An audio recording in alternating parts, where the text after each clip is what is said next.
Nah, ini yang ketujuh. Mudah-mudahan jangan ada yang di sini ya.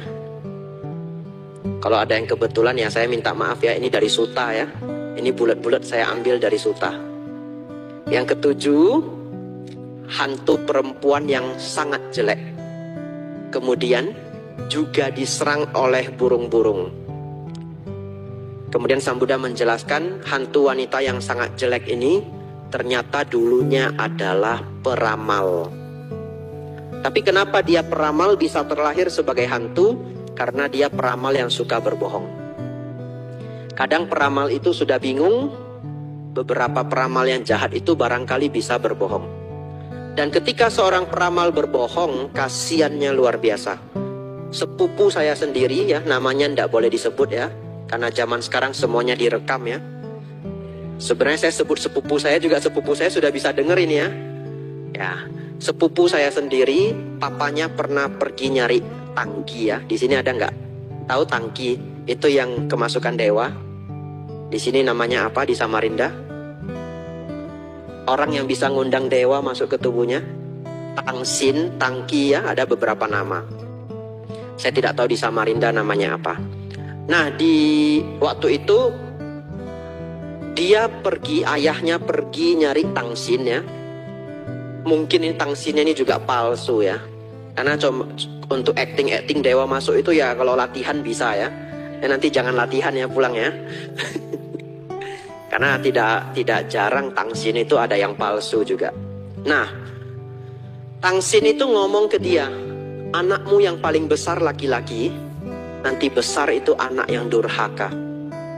Itu kata tangsinnya. Dan ayahnya itu sangat tidak bijaksana.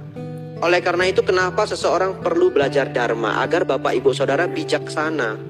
Karena orang yang tidak bijaksana itu keluarga kehidupannya bisa kacau. Dia sangat tidak bijaksana, dia percaya begitu saja. Saya pikir kalau kita ayah yang baik, mungkin tidak. Kita tidak membela anak kita. Kalau ayah yang baik, harusnya yang dia tidak percaya itu adalah peramalnya. Tapi dia saking percaya, dan dia saya pikir ayah yang tidak bijaksana. Begitu pulang dari tempat tangsin itu, dia langsung benci anaknya. Ini sepupu saya sendiri. Ini bukan cerita yang saya dengar dari orang lain. Dia langsung benci anaknya sendiri. Saking bencinya, anaknya pernah jatuh dari sepeda, tangannya patah. Pulang tangannya patah, anaknya menangis sedemikian rupa. Tidak diapa-apakan. Anaknya cuma tidur di kamar menangis sedemikian rupa. Tidak dibawa ke dokter, tidak dibawa ke dukun patah. Sampai hari ini mohon maaf ya, kalau orangnya mendengar ya saya mohon maaf. Sampai hari ini tangannya itu tidak lurus. Karena benar-benar tidak dibawa ke dokter. Tapi anak-anak itu bisa sembuh sendiri, tapi tangannya tidak lurus. Padahal sepupu saya ini ganteng sekali orangnya. Ya tapi sekarang hidupnya normal, baik ya. Nah, padahal ramalan itu tidak terbukti. Sekarang sepupu saya sudah berkeluarga, sudah mapan hidupnya di Jakarta. Ayahnya juga tetap dia sokong.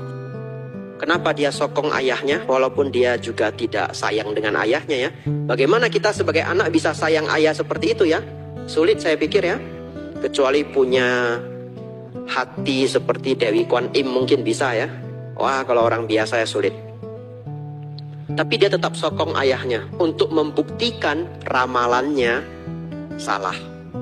Tapi saya pikir ramalannya menjadi benar bukan karena anaknya jahat, tapi karena ramalan itu sendiri. Ngerti maksudnya ya? Tapi ternyata anaknya juga tidak durhaka. Nah, oleh sebab itu peramal yang berbohong itu bisa sangat mencelakakan hidup orang. Jadi Bapak Ibu Saudara kalau nanti cari peramal ya, kemudian peramalnya cerita yang ngeri-ngeri, jangan langsung percaya ya. Misalkan peramalnya bilang ini nanti bisnismu ini nggak jalan, tahun depan bisnisnya itu turun dan sebagainya. Bapak Ibu jangan langsung percaya.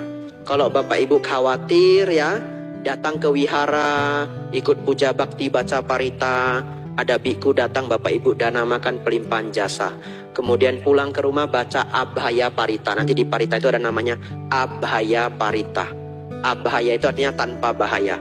Baca Abhaya Parita 1-2 kali sudah, biarkan saja.